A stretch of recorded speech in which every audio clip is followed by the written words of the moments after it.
सबको जैम से की मैं हूं पास्टर श्याम और आप देखना जारी कर चुके हैं होप चैनल हिंदी और मैं आपका स्वागत करता हूं। साथ ही आज के इस सैबत स्कूल अध्ययन में मेरे बहन भाइयों, हम इस साल के दूसरे त्रिमास में हैं और इस त्रिमास में हम अध्ययन कर रहे हैं कि बाइबल की भविष्यवाणियों को किस तरीके से पढ़ा जाए। आपका स्वागत है इस अध्ययन में और साथ में हम स्वागत करना चाहते हैं अपने अतिथि गणों का जो आज हमारे साथ स्टूडियो में है। मैं आपका स्वागत करता हूँ। प्रभु यीशु मसीह के नाम में भाई आरपीसी का नमस्कार। प्रिय दर्शकों, आप सभी को जय मसीह की। मैं पास्टर आरन वॉर्ड। जय मसीह की। मेरा नाम ओपी सिंह है। जय मसीह की।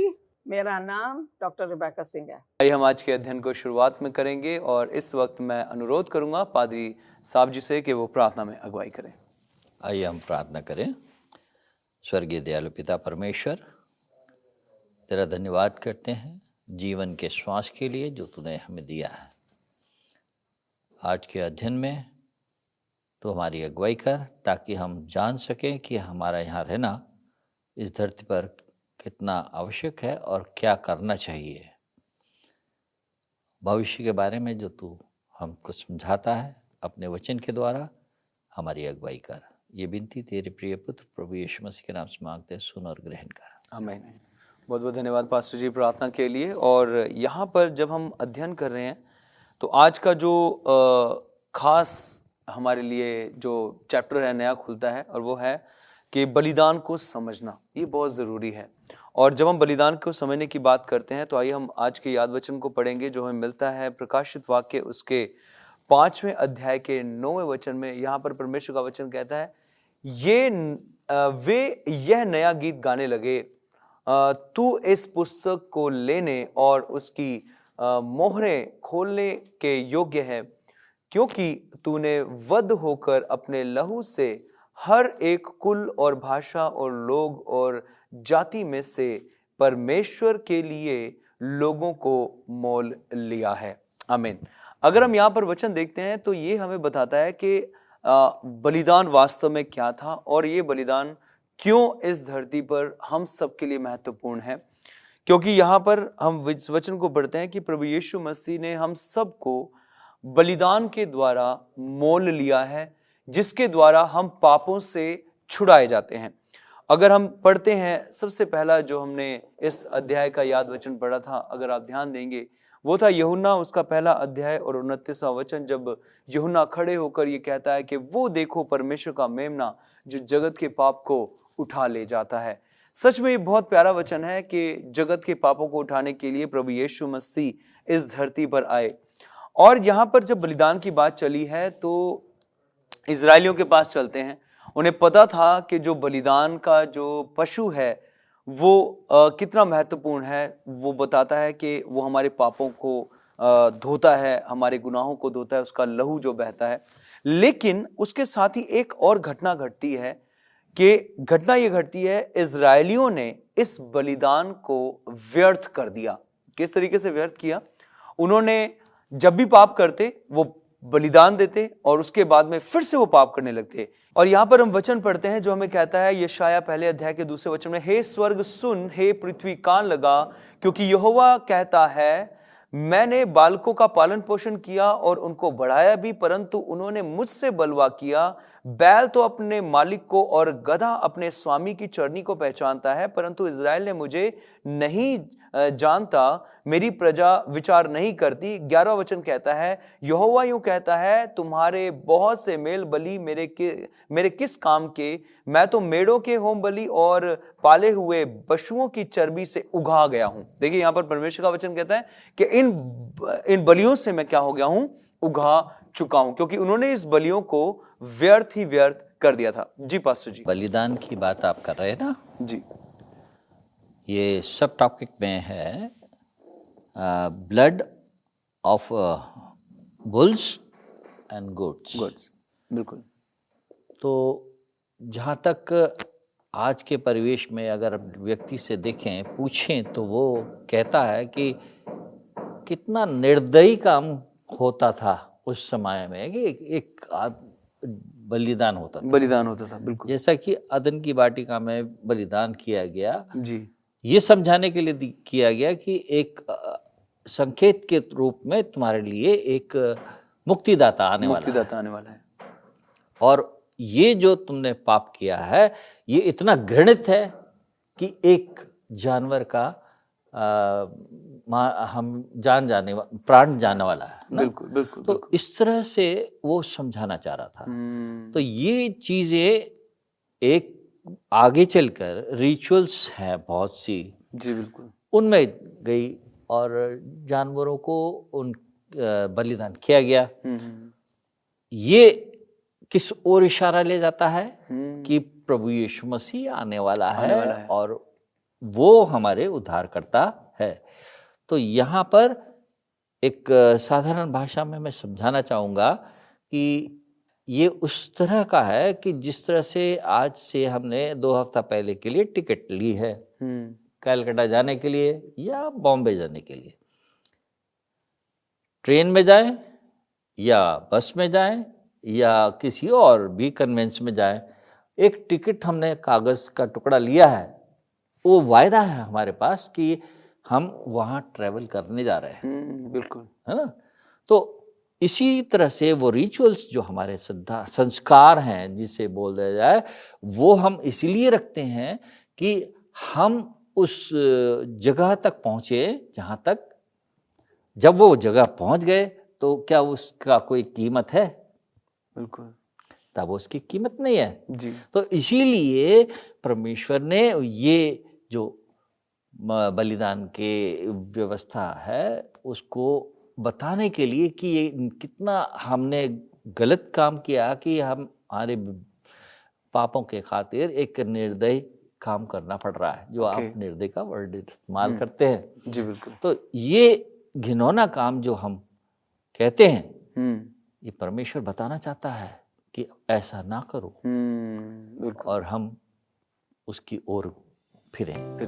बहुत बहुत धन्यवाद पास्टर जी आपके विचारों के लिए। प्रिय दर्शकों, आप कहीं मत जाएगा, हमारा अध्ययन यूं चलता रहेगा। मिलते हैं आपसे एक छोटे से ब्रेक के बाद। प्रिय दर्शकों, आपका स्वागत है फिर से ब्रेक के बाद। हम चर्चा कर रहे हैं बहुत ही खूबसूरत अध्ययन के ऊपर कि किस तरीके से परमेश्वर जो है बलिदानों को महत्व देता है, लेकिन लोगों ने उस बलिदान को जो परमेश्वर ने ठहराए उसको व्यर्थ किया। आइए हम अगले अध्ययन में चलते हैं। जी पास्टर जी। जी भाई साहब, सही में हम बहुत गहन अध्ययन कर रहे हैं और मेरे प्रियो, जैसा कि हम देख रहे हैं भविष्यवाणी के बारे में बात कर रहे हैं और उसके द्वारा हम सीखना चाह रहे हैं कि इस बार जो है जो बात कर रहा है, जैसे हम देखते हैं मंगलवार का अध्ययन कहता है कि फसह का मेमना। अब यहाँ पे अगर हम बात करते हैं तो प्रकाशित वाक्य की पुस्तक में हम बात करते हैं तो मेमना शब्द जो है वो 30 बार जो है आया है और वो बताता है कि वो और कोई नहीं बल्कि कौन है? प्रभु यीशु मसीह है। तो यहाँ पे हम देखते हैं और यहाँ पे जो मेमना शब्द जो इस्तेमाल किया गया है, हम देखते हैं कि अगर मेमना जो है वो, जैसे कभी भाई साहब ने बताया, बलिदान के द्वारा जो है मेमना को लाया जाता था और जो भी पाप करते थे, हम जानते वो पवित्र स्थान में वहाँ पे जाते थे और वहाँ पे उसका लहू के द्वारा जो है उससे उनकी क्षमा मिलती थी। तो उसी प्रकार से जो है यहाँ पे हम देखते हैं कि हमारे लिए परमेश्वर ने एक ऐसा मेमना ठहराया जो कि निष्पाप और निष्कलंक था, है ना। तो उसी प्रकार से अगर हम देखते हैं बाइबल में बहुत सारे उदाहरण हैं।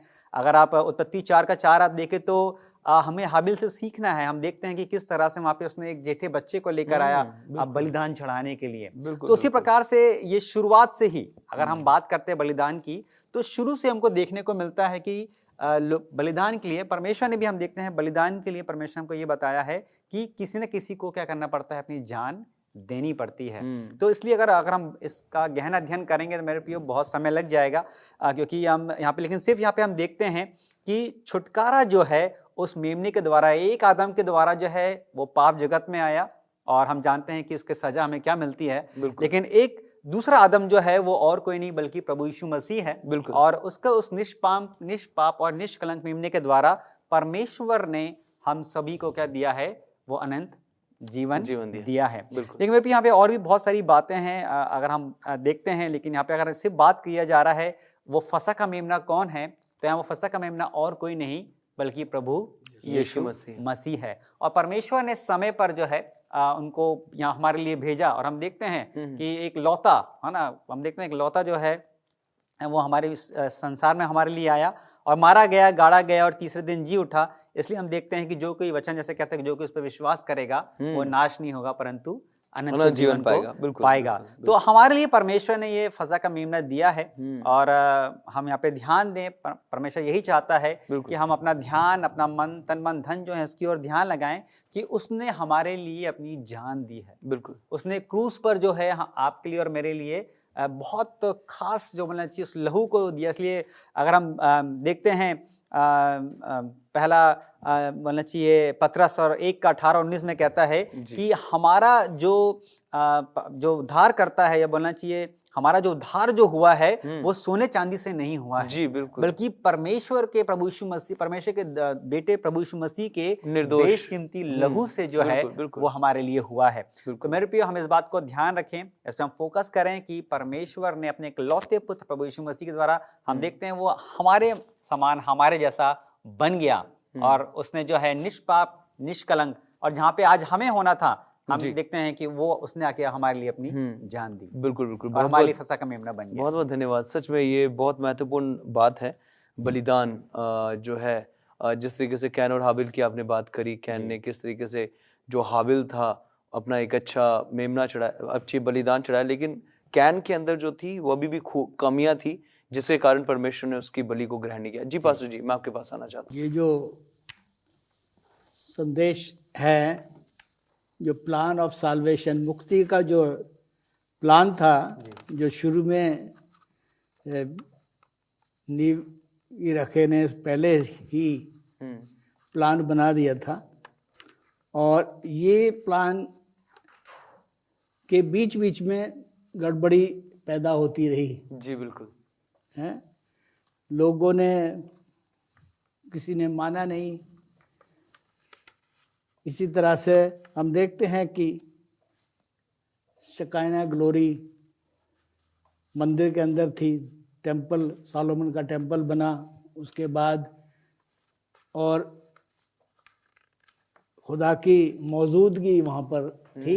जी, और इस तरह से जो है हम देखते हैं कि हगाई में 2 और उसके 7 में देखते हैं मंदिर के बारे में। दूसरे है, मैं सारी जातियों को कपाऊंगा और सारी जातियों को मन भावनी वस्तुएं आएंगे, हाँ जी, और मैं उस भवन को अपनी महिमा के से तेज तेज से भर दूंगा।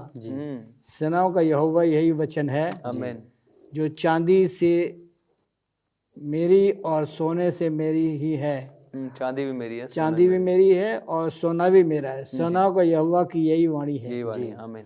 तो जो भी वहाँ चीज़ें बनाई गई वो सब यहोवा की थी। इस भवन की पिछली महिमा इसकी पहली महिमा से बड़ी होगी।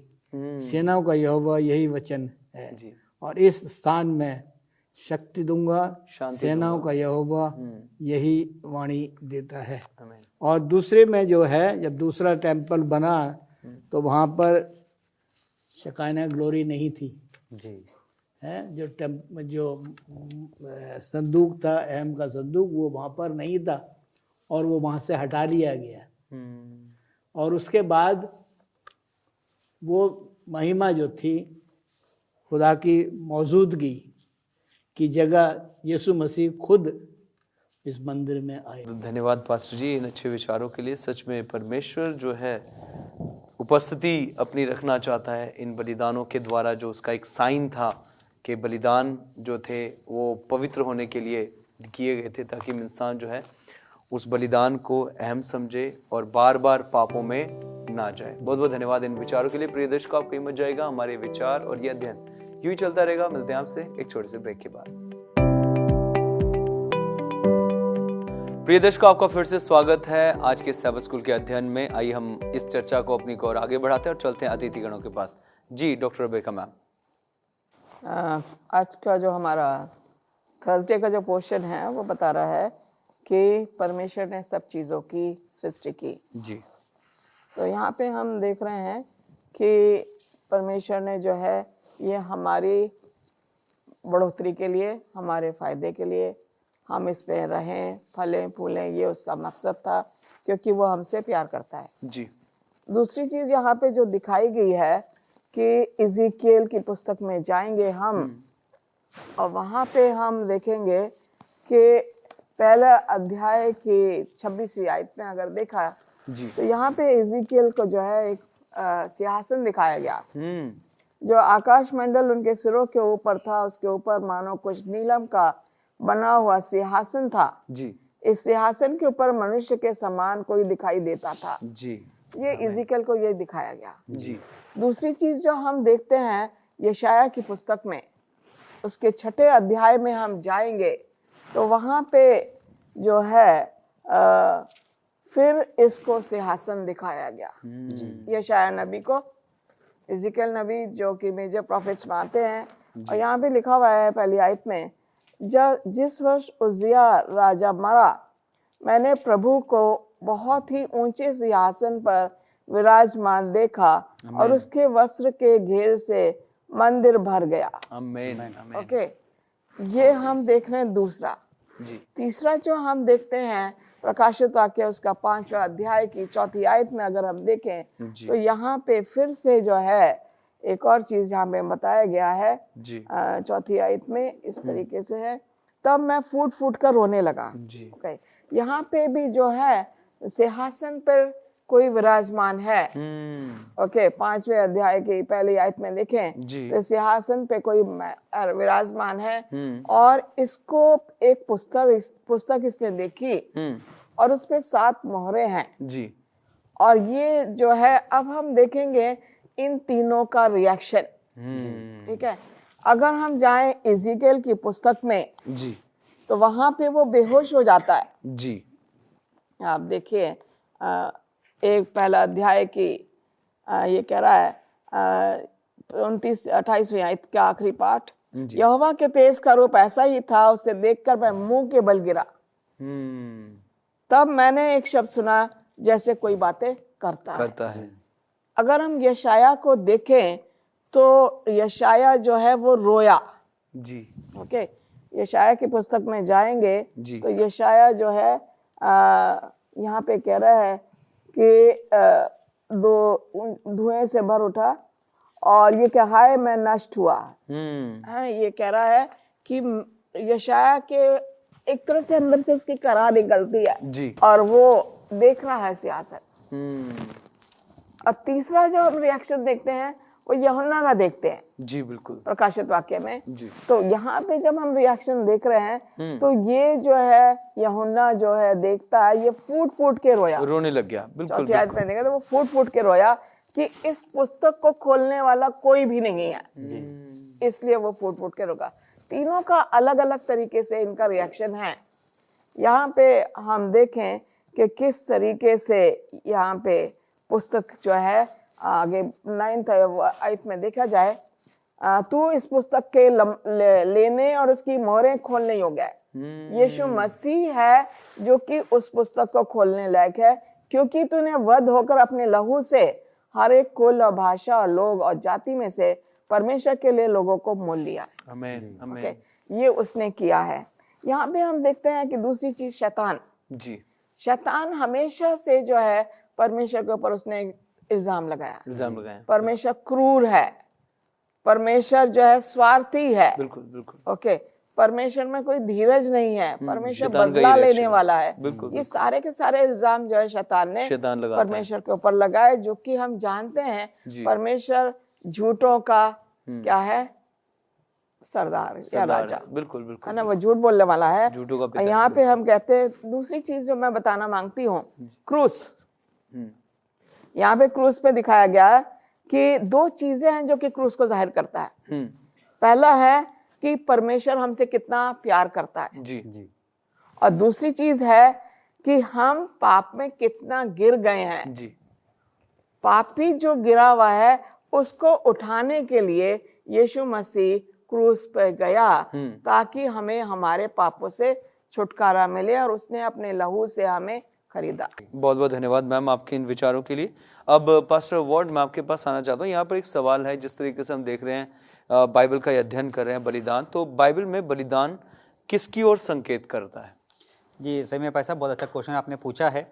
और अगर हम बाइबल में बलिदान के बारे में बात करते हैं तो मैं आपको पवित्र स्थान की ओर लेके जाना चाहूँगा, जी। क्योंकि हम देखते हैं पवित्र स्थान में जो है 2 जगह थी जहाँ पे बलिदान चढ़ाया जाता था, है ना। एक जो है जो स्थान जो था और एक महापवित्र स्थान था जहाँ पे याजक साल में एक बार जो है बलिदान लेके चढ़ाता था।